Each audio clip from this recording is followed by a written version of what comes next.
The Fitch Ratings latest report released on 1st of July with regard to the Sri Lankan commercial bank's exposure to sovereign risk.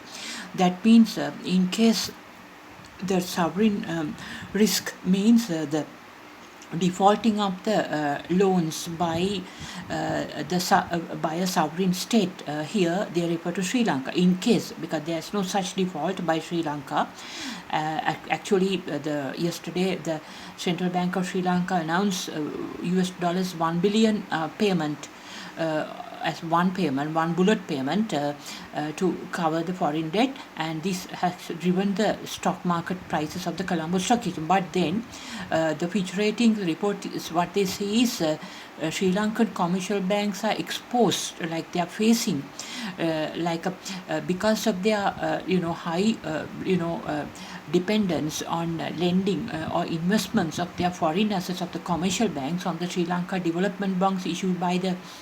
in foreign currencies issued by the Sri Lanka Central Bank, and also because Sri Lanka's commercial banks are more domestic economic centric, Sri Lanka centric, without overseas lending and borrowing, that may, according to Fitch Rating, may have like a heightened exposure to sovereign risk. That's why the what they say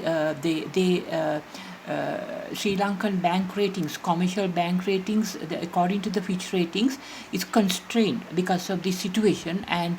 as they say, there is a correlation between the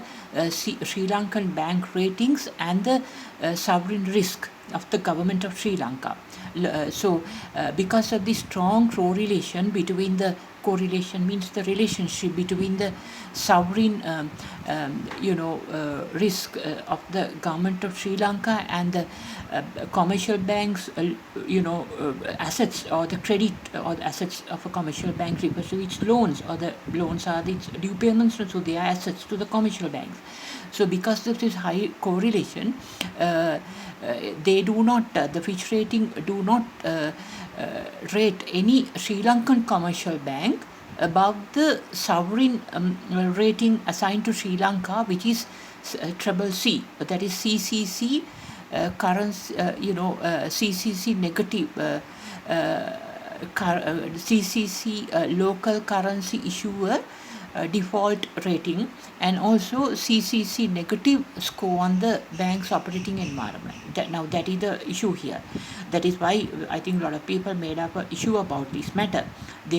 But I don't think Sri Lanka has to worry about that, because there's a solution to this. Because what the Fitch Rating says, because of the Sri Lanka commercial banks domestic centric operations of lending to domestic economy and to the borrowings from the domestic economy, the Central Bank prohibited overseas lending, overseas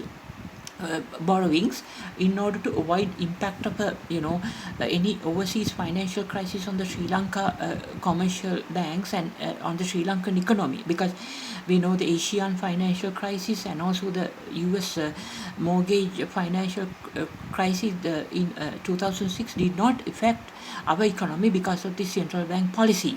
So it's actually good, because otherwise our domestic financial system becomes more like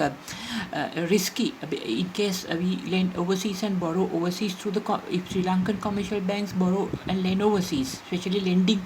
of Sri Lankan depositors money overseas would have a big impact. Because we know during the 2006 US financial crisis, the US banks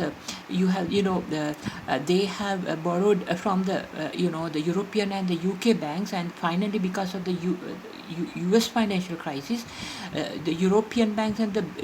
UK banks couldn't recover their amounts lend to